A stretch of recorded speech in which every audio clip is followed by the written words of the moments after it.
All right, so thank you for coming to the 7th Adventist Archives Lecture. And we're delighted to have Professor Nicolas Miller as our speaker. And he is speaking on the subject of Adventism, the Lamblike Beast, and Public Critique, a History. So it's a very appropriate lecture for an Adventist audience. And we have in Professor Miller an excellent speaker, and we're delighted to have him, and we're delighted in our partnership with the Honors College of Washington Adventist University as represented by Professor Haas and Dr. Scriven. So please join me in welcoming Professor Miller.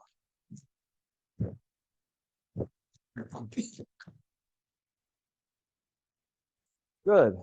Thank you, David and Brad and all of you. And just maybe, I don't know if it's even a correction, but Michael Campbell, who's given this lecture before, is an adjunct professor at Washington Adventist University. So we do need to recognize that. So yes, thank you for coming out on a busy midweek evening, I'm sure, and joining us. I'm very excited about this presentation opportunity. You know, it's no secret that our country is increasingly divided and polarized. But what's even more concerning is that unfortunately our church has been impacted by that as well. And I was reminded of this just 2 or 3 weeks ago. I was at a conference down at Oakwood University, and we had a presentation by a pollster who had carried out an analysis of the views, the political and social views of religious peoples. And he gave us an overview of many different American religions, American people generally, and Adventism in particular. And I was somewhat surprised and dismayed to learn that Adventists, far from being neutral politically and centrist politically, are actually more partisan and polarized than the average American. So I have a second line here, that 25% of Adventists identify as strong Democrats. You know, that there's another 12% that identify as moderate Democrats and another 9% that lean Democrat. But 25% identify as strongly Democratic as you can identify. On the other side, we have 24% who identify as strong Republican, then another 6 who are moderate, and another 12% who lean. So there's slightly more Democratic identifying church members than there are Republican identifying church members. And then there's about 14% in the middle who define as independent. Americans more generally, 23% identify as strong Democrat and 20% as strong Republican. So the takeaway from that is Adventists, far from being less partisan than the general population, seem to be more partisan. Now, there is this bias in Adventism. We shouldn't be Laodicea and we shouldn't be lukewarm, right? But I think we're applying it to the wrong arena. We're meant to be lukewarm politically and passionate religiously. But too many of our members, it seems, have put their passion into politics and maybe are a bit more lukewarm in their religion. And it raises the question, Adventists of all people, we have a prophet who has told us not to be politically partisan, not to join up with party politics. And yet, here we are. And I have come to believe that one of the reasons for this is for the church not saying enough about politics. In other words, when church leaders and pastors grow silent and mute on political questions, and they don't teach about political perspectives from a prophetic viewpoint, then our members just kind of sort themselves politically as to their demographic, whether it be economic or social or racial, and come out leaning the way that non-Adventists would in their position.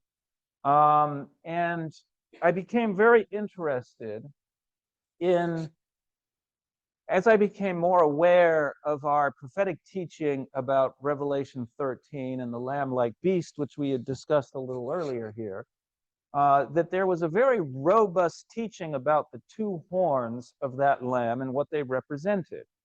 And in a nutshell, there is one of the horns is viewed as representing Protestantism or a commitment to conscience and religious freedom. This is the Protestantism of the protest of the princes at Speyer. In matters of conscience, the majority shall have no say.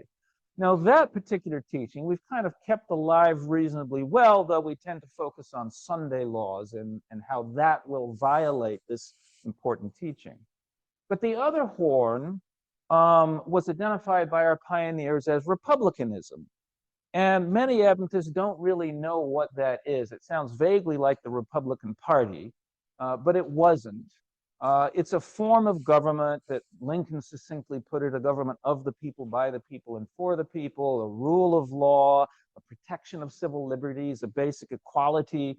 And I'll show some slides where they talk about the Declaration of Independence embodying this republicanism.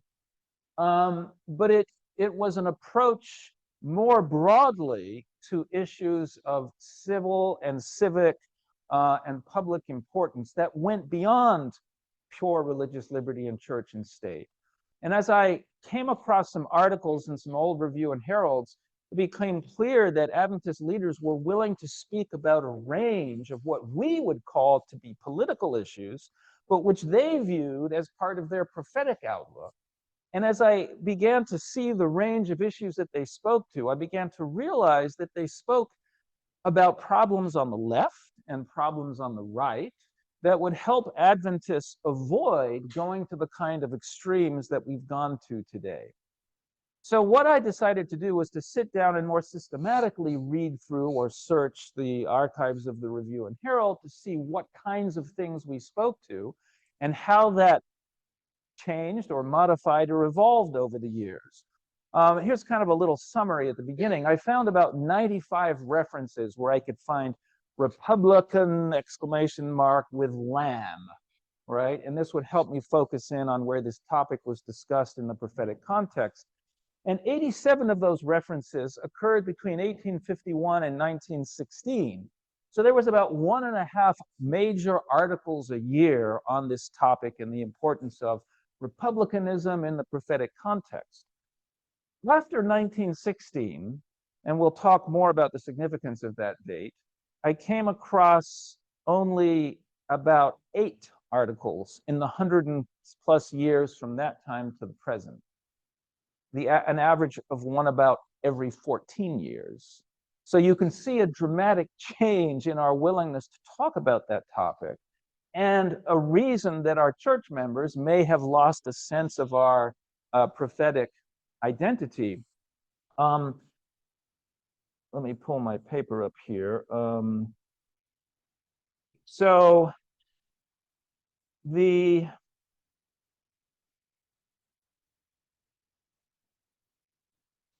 earliest reference that we can find to a reference of Revelation 13 and the second beast being the country of America and representing these two powers is in an article by J.N. Andrews, the Adventist scholar, preacher, and first missionary overseas, right? First official missionary overseas, and whom Andrews University is named after.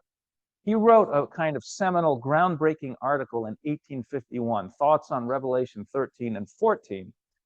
And to kind of summarize it, we understand these horns to denote the civil and religious power of this nation. It's Republican civil power and it's Protestant ecclesiastical power. My observation in this regard, Dr. Jeffrey Rosario is a professor of church history at Loma Linda University, and he's coming out with a book that you should all plan to get next year on Adventism and their understanding of this prophecy and their confrontation with the forces of imperialism and colonialism at the turn of the 19th to the 20th century.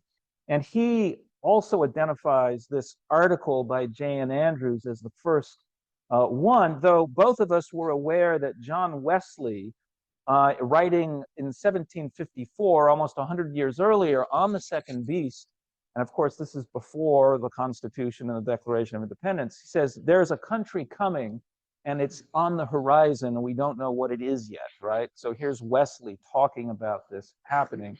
There was another Christian expositor who in, I think, 1831 did talk about perhaps the secular part of America being the lamb, being the beast with the lamb-like horns, but he didn't have any sense of what the horns represented or the kind of exposition that Jan Andrews gave it. So, Andrews, especially identifying republicanism with the principles of the Declaration of Independence. The grand principle recognized by this form of power is thus expressed: all men are born free and equal and endowed with certain inalienable rights as life, liberty, and the pursuit of happiness. Hence, all have a right to participate in making the laws and in designating who shall execute them. Was there ever a development of civil power so lamb-like before? Then, of course, he talked about Protestantism being the notion of religious freedom. But, and this is an important point, this lamb-like beast speaks as a dragon. And for many of us who went to Revelation seminars or took classes at school, the speaking as a dragon happens at some point in the future when an apostate Protestant America enforces worship in some legal way. And most notably for us, we taught in terms of Sunday sacredness and Sunday keeping. But this was not true for Andrews. Andrews did believe there would be speaking as a dragon in the future that would involve religious liberty, but he was very aware and believed that it was currently speaking as a dragon in terms of the slavery and racism that it exhibited. So he talks about the two-horned beast, the civil and the religious power, its appearance, the mildest form of power, but after having deceived the world with its wonders, it will exhibit the tyranny of the first beast, of this beast here, the medieval persecuting church. And he says, is there any evidence of this sort of misbehavior being exhibited now? Let us examine. If all men are born free and equal, how do we hold then 3 million of slaves in bondage? Why is it that the Negro race are reduced to the rank of chattels personal and bought and sold like brute beasts?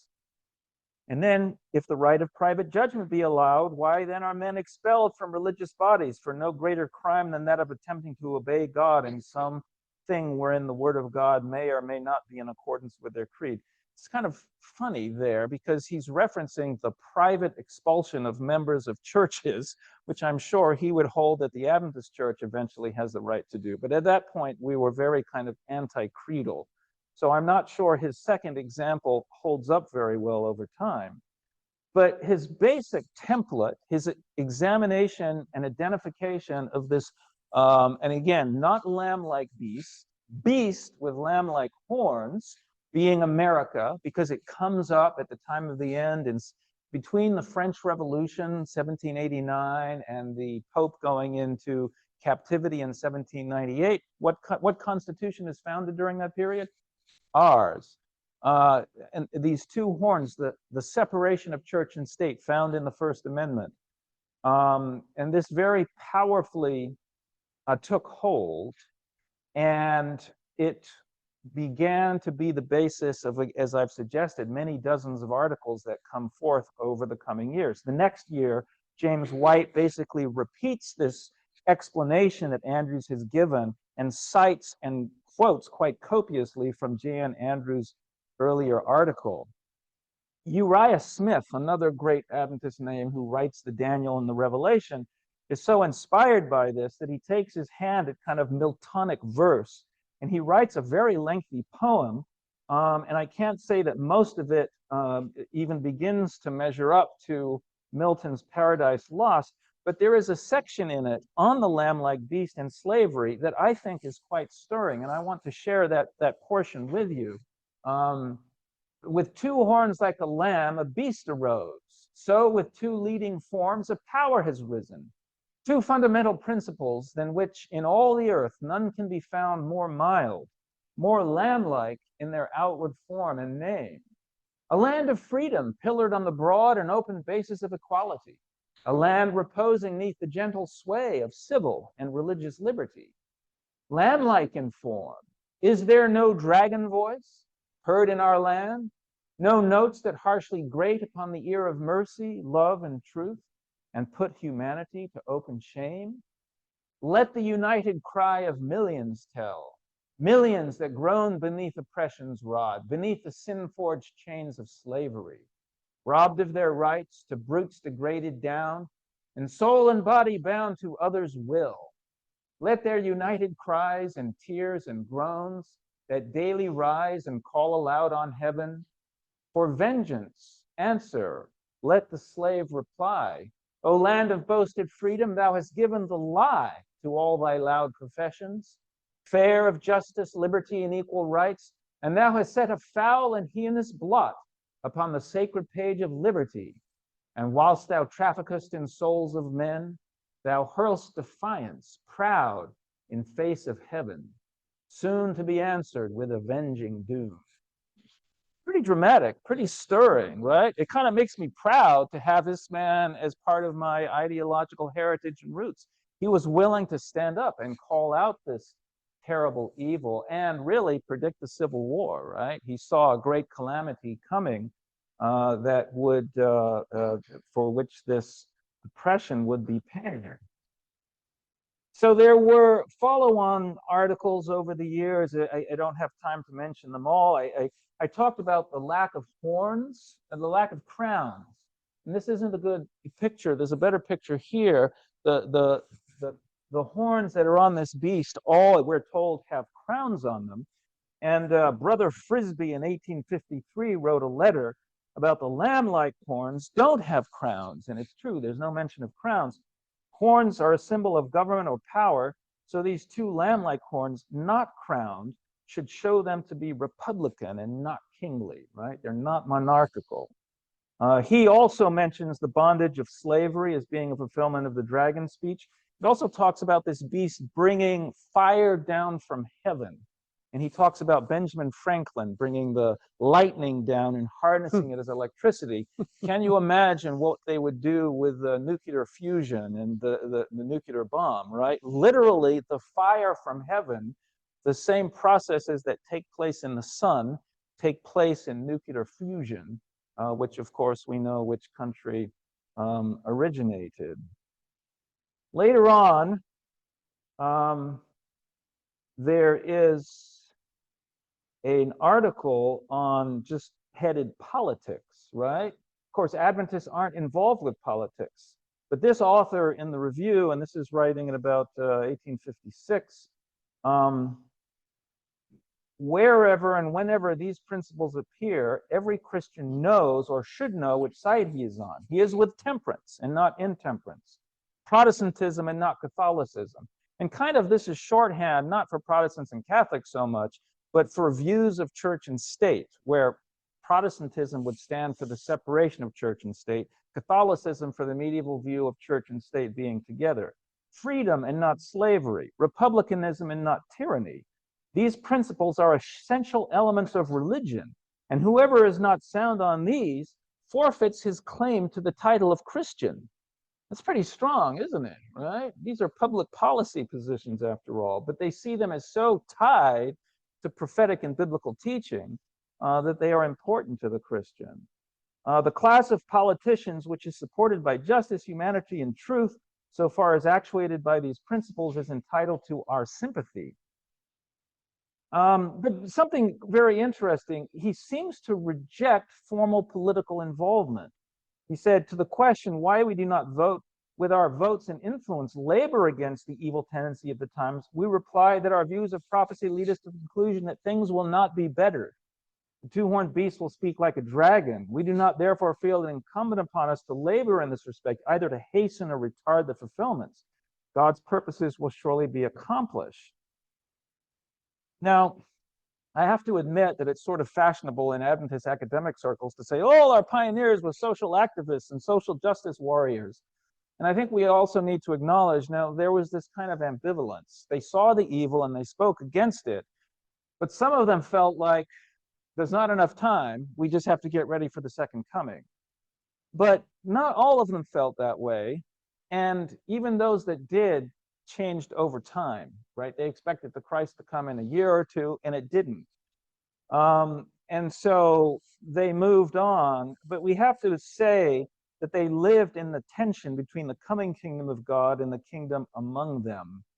But I think they held that balance better than we do because of the power of this lamb-like horn metaphor. Their prophetic identity caused them to take a broader range of political and social issues more seriously than we have for the last 100 years. And it was only a year later when a more activist note was struck in an article in 1857. So we're still 4 years before the Civil War. American Prophecy, Two-Horned Beast, Slavery, 3.2 million human beings, rob them of those rights which they are endowed by their creator. They give an overview of political developments. These states have come in as free, but these as slave. The slave power is growing. We're never going to get rid of it from our country. But instead of wringing their hands in the face of this inevitable evil, this time they end with quite a different note. They quote a preacher, and I'm not sure if it's an Adventist preacher or not. Maybe Michael Campbell will know the name, or David, an Erdix Tinney, who proclaimed in a Thanksgiving Day sermon that we may, quote, sleep over the encroachments of slavery, but we sleep upon the mouth of a volcano. When its general dominion, which seems approaching in mad haste, is perfected, an Egyptian darkness covers us, an Egyptian retribution has overtaken us. The experience of other nations, the divine rebukes of singular sins far less aggravated. Our only hope of preserving our children, our civil and religious institutions, and our country from the debasing, destructive influence of the tyranny of slavery is in God. And without speedy, manly, determined resistance of its encroachments, even this hope is presumption, right? So there was this recognition that we can't just call on God. We have to do the things that we can do as citizens to oppose this. But what about after the Civil War and after the 13th and 14th Amendments and after slavery is over? Do they still have things to say about the lamb-like beast and the dragon? What are the threats to republicanism? And this came as a little bit of a surprise to me. In 1877, James White writes an extended article against communism called The Commune. Now, most of us, with our shallow knowledge of European history, think about communism becoming a force in the Bolshevik Revolution, the Russian Revolution, but as David well knows, because he's a European-trained historian, the whole commune, Paris, 1871, the international, the forces of communism are very much at work to try to gain a foothold in some country. And James White is taking them on just a few years afterwards. Despite the infamy with which they covered themselves in 1871, the communists are yet secretly organized and by no means despicable in number. Through the international, they correspond with affiliated societies, not only in the continental states, but also in England and America. They are recruited from the worst elements, such as have no sympathy with the existing order of things. They hate it. They hate the Republic of the US more than any other, as it demonstrates the possibility of self-government, and it would prevent the success of communism. Communism is in conflict with every principle of republican freedom of ancient and modern times, the right of the individual to the unfettered exercise of his own powers, to the gains of his industry, and to the acquisition of property, which is the essence of true republicanism. That's kind of a strong statement, isn't it? Like the essence of true republicanism is capitalism, apparently. It is a standing conspiracy against progress, liberty, and Christian civilization, right? And he's often speaking against Christian civilization out of the other side of his mouth.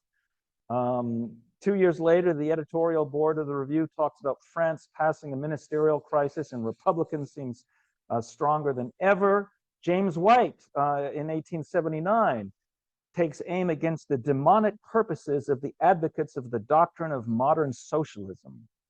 The spirit of the red-handed communists of Paris still lives and bides its time for repeating its excesses. But this is a very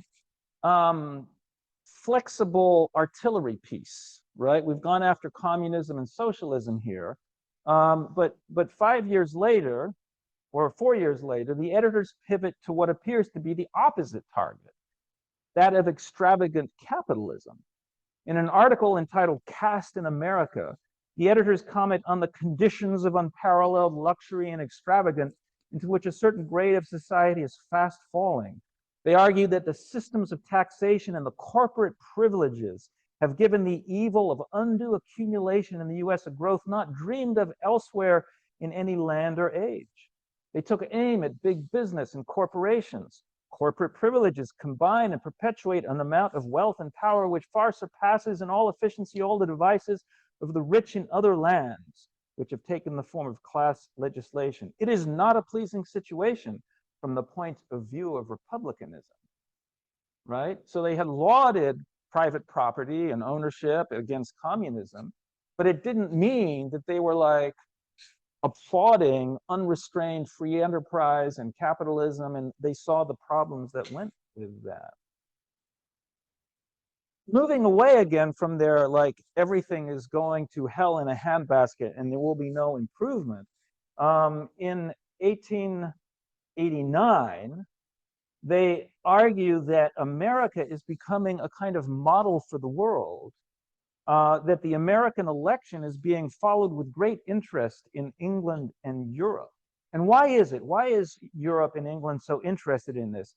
The answer is summed up like this. The US is not only the foremost nation on the earth, but it is the type of the nationality of all future nations and the nearest approach to the ideal of self-government that since the dawn of civilization, philosophers, poets, and statesmen have dreamed of.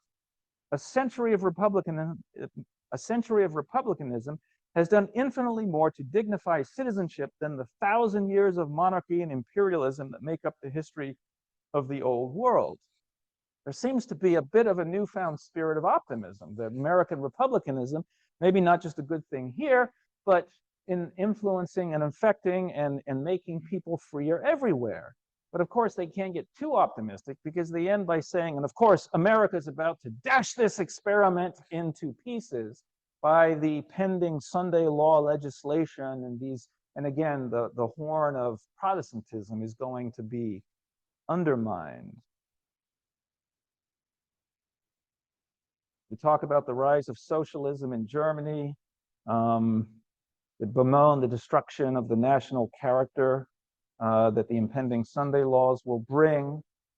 And then they attack in 1890 the threat from a paternalistic, socially progressive form of government. This is preeminently an age in which the cry of governmental paternalism rises above all other clamors for reform. It is proposed that nearly all the evils which afflict mankind may be abolished by the simple dictum, be it enacted. The world has been oppressed for ages under monarchical and church forms of government, and men in these latter days have turned for release to a republican form of government. But what is this in the midst of republicanism that lifts its head for recognition, claiming to bestow on mankind the largest means of temporal and spiritual prosperity? On every hand, we hear the cry, let the government control the railways. We will have cheaper transportation. Let the government resolve itself into a great loan office where unlimited money can be held at 2% interest and hard times will cease. What is the despair of individualism is the hope of governmental paternalism. And then they go on to criticize a couple of examples, the first being the low-hanging fruit of Sunday law enforcement in some state, and the second being the regulation of healthcare practices, whereby a woman in Iowa was fined for providing natural remedies to their neighbor. So the examples they go after aren't entirely clear or consistent, perhaps. But the critique emerges with greater force near the end of the 1890s, and maybe because two individuals with very forceful personalities become editors, joint editors of the Review and Herald, A.T. Jones and Uriah Smith. I don't know how they could exist in the same building, much less on the same masthead, but they made a partnership for a time, and they wrote about the spirit of imperialism that is fast growing and strengthening in these United States of America and Asia. And they said it's even treason now to cite the principles of the Declaration of Independence. They noted that the coming year, next year, would be a presidential election, and it would be hard to speak about these things without appearing to be political. But they said, we can do it now, and we have to take advantage of that fact. And they said, this really isn't a political question, it's prophetic. This very question of imperialism, the question of the United States maintaining or abandoning the principles of the Declaration, is an important matter to every Seventh-day Adventist, not as a matter of politics, for true Seventh-day Adventists have nothing to do with politics. Yeah.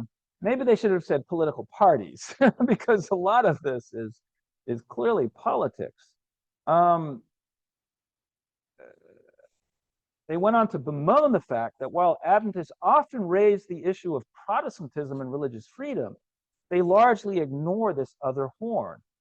For several years, we have said never half enough about the apostasy of the nation from the fundamental principle of Protestantism, but very little has been said about the apostasy of the nation from its fundamental principle of republicanism.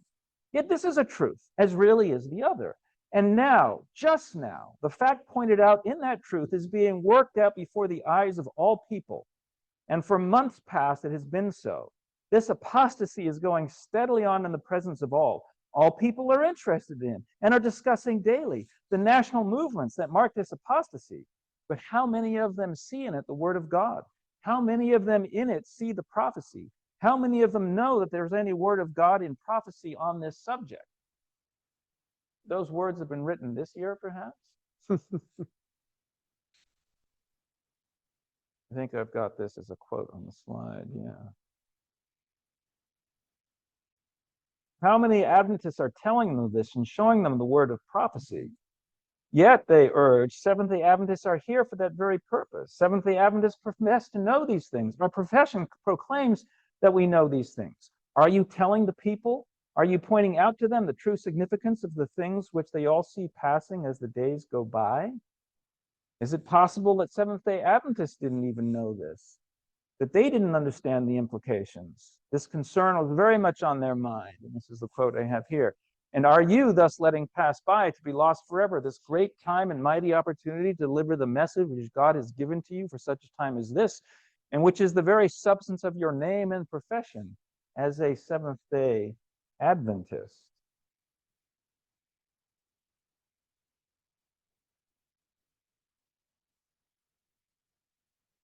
Other authors chimed in the same way. A couple of years later, a C.P. Bowman, we know that figure. When Protestantism is repudiated, we must talk about it. And the same is true of republicanism. And some may argue that this is political to criticize the government. Suppose it is. Did Jeremiah hesitate to declare the truth because to do so seemed to array himself against the king?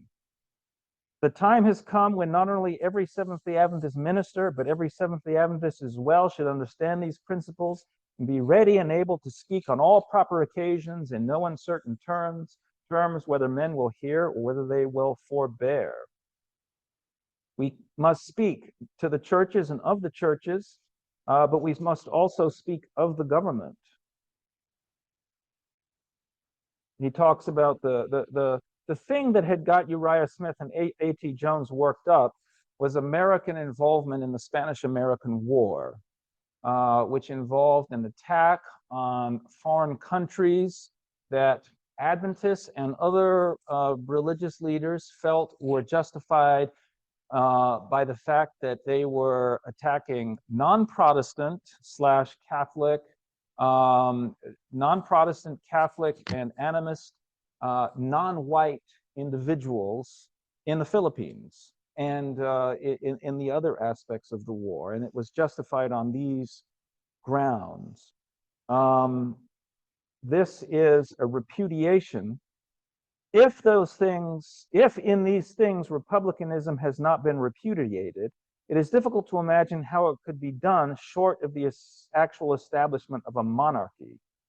And just as surely it is the duty of watchmen faithfully to point out these departures from vital underlying principles and connect them with the prophecy to declare to the people the whole counsel of God.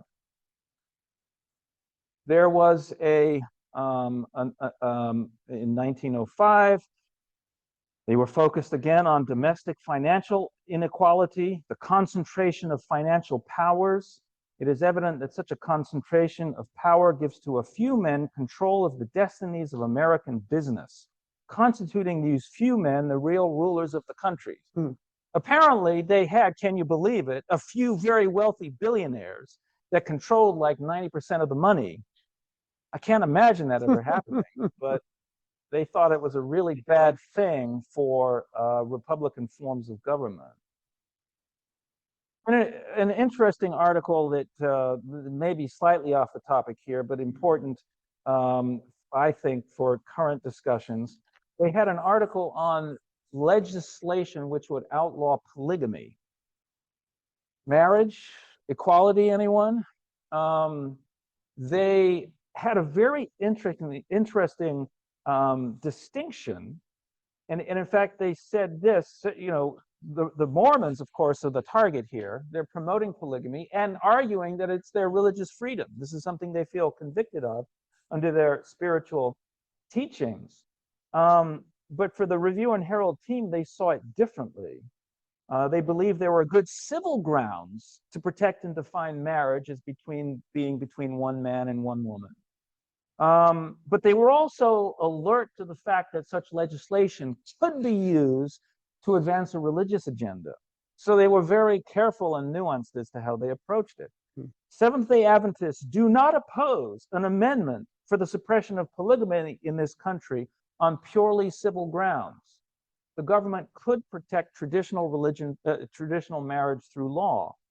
Yet, they should at the same time enter a most emphatic protest against this right or this addition, which the national reformers wish to have tacked onto this proposed amendment. The writer stated that such an amendment may contain an explicit acknowledgement of the moral laws of Jesus Christ as the basis and standard of our legislation relating to the family, right? So this was a careful position. It was, yes, the family can be defended from a civil sociological perspective, but let's not go inserting into it that we are implementing our religious biblical perspective. So Adventists have a history of being able to distinguish between laws relating to civil morality, including marriage and family, versus those connected with spiritual teachings, identities, and practices. And it's a skill we haven't entirely lost. Like the Parle Department has been pretty good about not supporting and even opposing same-sex marriage laws, but at the same time actually supporting legislation to protect LGBT persons in terms of housing and employment and working with the community in that regard. We're opposed to just implementing our morality because it's the biblical morality. We believe in a moral pluralism. So in 1906, the Review ran an article, the title of which maybe even resonates today a little bit, "The Danger of an Autocracy in the United States." The author argued that for all its theory and outward form of being a republic, the U.S., quote, "comes nearer to being an autocracy than do some European nations represented by crowned heads." He then quotes extensively from a Senator Bacon from Georgia, who apparently is one of the ablest constitutional lawyers in the country. And Bacon wrote, "There has been for years a steady encroachment by the chief executive upon the province of the legislative branch of the federal government, which has reached a point today where the functions of the national legislature are very largely usurped by the chief executive." Goes on to talk about this being a challenge to our Republican form of government. And he envisioned a time that if this practice continues and increases, the question of the attitude of senators and representatives with reference to any proposed legislation will not be an important matter. And when it will be understood that such and such legislation is to be enacted or defeated according to the will of the president, it will be a sad spectacle, he lamented, to contemplate when members of each house will cease to discuss measures actively favored or opposed by the president because of the absolute uselessness of discussion. He concludes by saying, "There can be no condition more dangerous to the maintenance of free government than is found in the concentration in the hands of one man at the same time of both the executive power and practically the power to make the laws he executes." Now, I wasn't quite sure what he was referring to here, because he wrote this at the time that Theodore Roosevelt was president. So I went back and just did some quick Googling as to searches on, like, what, did Theodore Roosevelt run the Congress? And I really couldn't find a lot of evidence for it. He was persuasive and charismatic, and he used the bully pulpit. I think maybe the review had a negative view of Roosevelt because of his imperialistic foreign policy, which you've already heard discussed here. In their view, he had this big stick foreign policy. It was during his term that Hawaii was annexed, that Puerto Rico, the Panama Canal Zone, that the Guantanamo Bay base in Cuba all became American territories. And the thing about Roosevelt's imperial ambitions is that they were only partially based on a kind of geographic and security concerns for the United States. They seem to have been based, at least in part, on his views of Western Anglo-Saxon cultural and ethnic superiority. He infamously wrote in his 1889 book, The Winning of the West, "It is of incalculable importance that America, Australia, and Siberia should pass out of the hands of their red, black, and yellow aboriginal owners and become the heritage of the dominant world races." Dominant world races, you can fill that in, meaning Anglo-Saxon primarily, Western European. And he has other places where he says those Southern and Eastern Europeans, forget about them, they're not up to snuff. It's the Western Europeans. The editors of the review had a problem with this kind of cultural and racial superiority and viewed it as an offense and an affront to the basic principles of the Declaration of Independence. Now, I found this very interesting working at a university. In 1909, they pivot from imperialism, colonialism, to what many would say is, again, the exact opposite. They critique American colleges, the left-wing relativism that they perceived as becoming a threat. Invoking, again, beginning with Revelation 13, the horns, the republicanism, they said that the looming threat of the curricula of American colleges, many of our readers will be astonished to learn the creeds being fostered in hundreds of classrooms. It is being taught that the Decalogue is no more sacred than a syllabus, that the home as an institution is doomed, that there are no absolute evils, that immorality is simply an act in contravention of society's accepted standards. But beyond this, there were also attacks on the foundations of American republicanism. In these classrooms, the editor asserted, it was said that democracy is a failure and the Declaration of Independence only spectacular rhetoric, that the change from one religion to another is like getting a new hat, that moral precepts are passing shibboleths, the conceptions of right and wrong are as unstable styles of dress, that there can be and are holier alliances without the marriage relation than within it. 1909, this sounds like something that happens in like 1960s America, but they're all over it, right? It is time, the editors warned, that the public realize what is being taught to the youth of this country. It is a dull ear that cannot hear the mutterings of the coming storm. But what was very interesting is that when this storm broke, it would not, according to the review, be an outburst of socialism or communism or left-wing materialism, which you may have thought would flow from this kind of ethical relativism. No, it would be a backlash from the other extreme. So in this same article, they say this whole thing is being watched by ancient forces.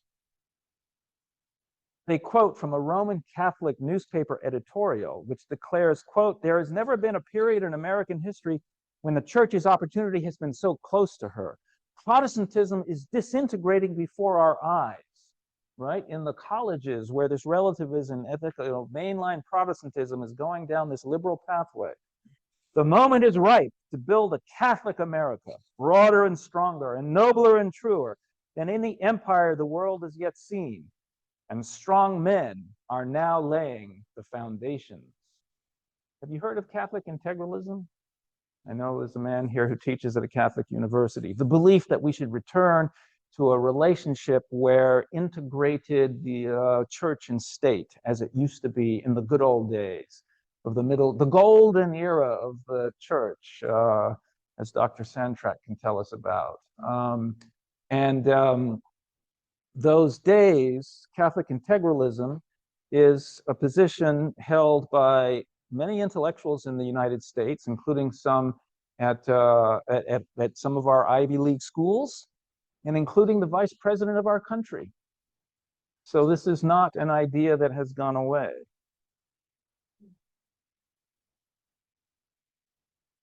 And how interesting and prophetic is it for them to see that this left-wing relativistic excess would bring not the downfall of a country, but a reaction from the extremes on the other side, right? We are living the things that they had pondered. Now, the next major issue, so here we were up to about 1913, I'm sorry, when was that? 1909. The next major article on Revelation 13 in America is near the beginning of World War I, and it's a special extra edition of the Review and Herald entitled The United States in Prophecy, 4-page special, giving over entirely to an exposition of Revelation 13, history of the Roman Empire, the rise of America as a republic. The emphasis is on the threats to religious freedom posed by rising Sunday laws, the National Reform Association, its attempt to pass a constitutional amendment declaring America a Christian nation, and the Lord's Day Alliance, which was attempting to pass a national Sunday law. Now, this special was the last major or even really minor statement that I can find on America and Revelation 13 in the review until 1935, which is 20 years later.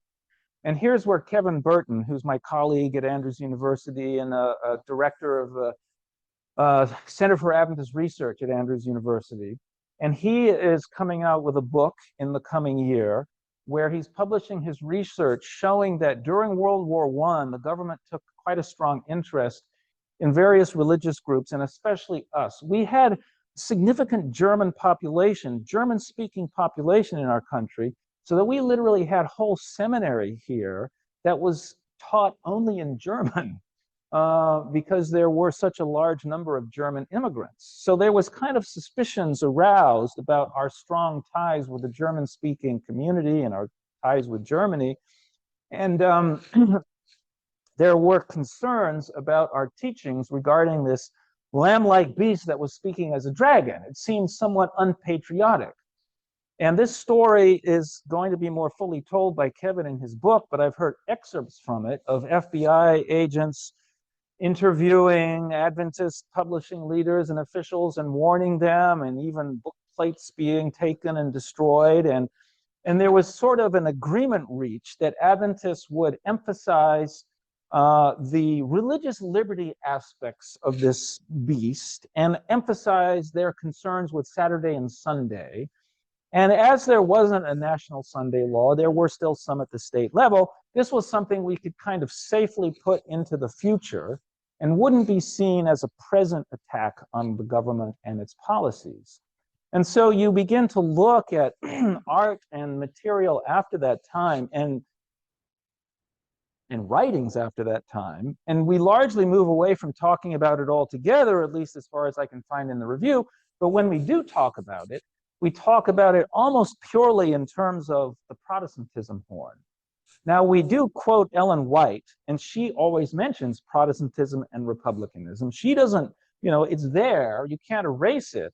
But when we talk about the implications, we focus almost exclusively on the Protestantism and the future invasion of religious freedom, especially through Sunday laws. So, and you can look at the 1935 article. There's another one in, I guess I have another slide here. Well, so up to this point, there's a little summary slide here. All the ideas that are discussed, the political ideas, and are kind of arranged. This is to the left of us, this is to the right of us, and we need to stay away from all of this. Republicanism and its enemies. The enemies of republicanism included slavery and racism, medieval hierarchy and authoritarianism, communism and attacks on personal property and liberty, unrestrained capitalism and economic inequality, socialism and enforced equality, overly paternalistic and intrusive governments, autocratic and authoritarian executive branch, imperialism, colonialism, and racism, moral and cultural relativism, and secular humanism in the academy. Right, so this is a wide range of enemies, but they're clearly enemies kind of across the political spectrum, to your left and to your right. For the reasonably astute Adventist member, they can see that you can't just jump to one side of the political spectrum and there you are safe, right? There's this prophetic critique of the political landscape that keeps us away from one extreme or another, or in fact, 3 or 4 different extremes, perhaps. And when the understanding of this republicanism horn is set aside or goes away, we lose, in good part, the discussion about all these public policy issues. And in focusing only on the religious liberty side, and there's stories that Michael Campbell has well told in his books on 1919 and 1922 about the influence of fundamentalism and the desire of the fundamentalism, which was centered in the South, to keep the church silent about, well, first slavery and then Jim Crow and racism. So all that's political. And the church can't speak to that because it's political. Well, for early Adventist pioneers, that would have been nonsense. But now we're kind of buying into this Ellen White's dead and this dual, we're worried about heaven and just religious liberty and not these other things. So let's not get involved with that. So it's my belief that the unusual polarization in Adventism, more than the general American population, has in part to do with this silence on the part of the church about the prophetic nature and importance, not just of religious liberty and the Sunday laws, which we keep talking about, but the topic of republicanism and its principles. Properly understood, this framework speaks against the extremes of left and right, which offer both communitarian and authoritarian responses to the challenges of our times. Republicanism offers a response that values both the individual, his or her individual rights, but also their duties and responsibilities to the community. I'll close with this quote, not from the review, but from the American Sentinel, the forerunner of Liberty Magazine. And at this point, I want to thank, I had a couple of research assistants helping me come up with this, Daniel Allen and Joel Stapleton, our Branson Fellows. And helped me come up with some of these quotes, and this one in particular that Joel discovered for me. In the spring of 1900, when the Review was fretting over the challenge to republicanism by American imperialism, the Sentinel, the American Sentinel, which is the forerunner of Liberty Magazine, had similar concerns. They noted that foreign observers of the United States saw it descending from its Republican commitments into something more autocratic and European. Under the title, Suggests an American Napoleon, the editorial team reported on an article in a German newspaper commenting on the upcoming US election. And this is in the German newspaper. Full equality and true liberty as they existed under the first presidents, talking about US presidents, the journal declares, now have become legendary, and it is possible that modern republicanism may produce an ambitious president who shall repeat the role of the great Napoleon. It is strange, but nevertheless true, and this is the Review and Herald actually now saying, that observers in other lands see more clearly than do the majority of Americans just what is involved in the change attitude of this government toward the fundamental principles upon which it was established. A century later, we seem to live in equally, if not even more strange times. Our president declared earlier this year, he who saves his country does not violate any law, which is almost direct echo of the statement attributed to Napoleon, who saves his country violates no law. We're not actually certain if Napoleon said it, but he certainly acted as though he did. With our president, we know that he said it or he wrote it, and he certainly has been acting as though he believes it. It is not an argument or allegation that he frequently violates the Constitution to pursue his goals, it is a legal fact. I'm a lawyer, so I've done some legal research into this. In 142 separate cases, judges have blocked in whole or in part, permanently or at least temporarily, actions by the administration they have ruled are illegal or unconstitutional. Trump advisors like Steve Bannon talk openly about this as not an accident, but a strategy. It's called flooding the zone. You take so many actions that not all of them can be responded to. It brings to mind the Lewis Carroll quote where the Queen says to Alice, "Sometimes I've believed as many as 6 impossible things before breakfast." It seems that our president attempts to think of at least 6 unconstitutional things before breakfast, and then spends the rest of the day trying to find lawyers to carry them out. Our pioneers would have been amazed at the prophetic significance and implication of what we read daily in our papers. But as it stands, not only half the country, but half our church seem to think nothing unusual, out of the ordinary, or prophetic is unfolding. Indeed, this half seems to be applauding these actions as restoring the United States to a mythical past. It is too big a task to bridge the partisan divide outside the church, at least for a small group of Adventist scholars and leaders. But that is not primarily our calling. Our goal is to bridge the partisan divide inside the church, so we can present the unity and love that Christ said was the mark of his true followers. I am persuaded that a reintroduction of the prophetic symbolism and metaphor of the 2 lamb-like horns, especially a recovery of the Republican horn, would call Adventist believers away from both political extremes in our country. It would cause us to see that we have a common enemy that is found on both our left and our right, and that as conservative religious people, our greatest threat and temptation actually lies on our right. Most Adventists are not fooled by the LGBT agenda or gender and transgender ideology, or by the use of abortion as a form of birth control, or by secular evolutionary humanism. Some are, but most aren't. But we do find more tempting the call for God, country, patriotism, and Christian nationalism. If our founders, for instance, believed in Protestantism as part of our government, right, the principle of Protestantism, what is that if not a form of Christian nationalism? And it's just updated to confront the godless secular ideologies of the left. Well, if you followed my lecture at all, Protestantism is actually the opposite of what Christian nationalism is. The political Protestantism of our pioneers was the rejection of special favors for Christians or Christianity, and a separation of political and religious identities. Speaking more about politics and political issues in the right way in this prophetic framework, I think would actually decrease both political and, by extension, racial and ethnic tensions in the church. I don't think I mentioned this earlier, but that 25% divide is not just randomly sorted by ethnic, right? The whites make up 3/4 of that right-wing side, and the black part of our church makes up 3/4 to 80% of the left-wing side. And so it's causing significant racial tensions in the church.